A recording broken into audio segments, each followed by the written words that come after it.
पण परमेश्वर त्याला बोलला, यहोशुवा खंबीर हो, हिम्मत धर, कचरू नको. वाव, खंबीर पण हो, हिम्मत पण धर आणि कचरू नको, कारण तू जाशील तिथे तिथे तुझा देव परमेश्वर तुझ्या सोबत राहील. आणि नुसतं हेच नाही, अजून एक आज्ञा त्याला दिली, मी तुझ्या बरोबर राहील, पण रात्र आणि दिवस माझ्या वचनाचं मनन कर. आता छावणीच्या बाहेर राहणाऱ्याला परमेश्वर इन्व्हिटेशन देते, मध्ये ये. आणि तुम्हाला सांगते प्रियांनो, यहोशुवाने अभिषेकाचा आदर केला, अभिषेक त्याच्यामध्ये आला आणि यहोशुवाला एक उत्तम प्रतिनिधी, गुड लीडर म्हटलं जातं बायबलमध्ये.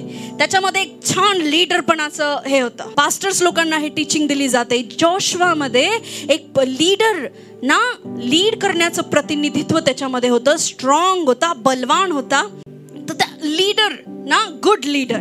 पण परमेश्वराने त्याला काय सांगितलं होतं, योशुवा मी तुला हिम्मत देतोय, मी तुला बळ देतोय, मी तुला तुझ्या बरोबर राहील, पण रात्र दिवस तुला माझ्या वचनाचं मनन करावं लागेल, म्हणजेच तुझा मार्ग सुखाचा होईल व तुला यश प्राप्ती घडेल.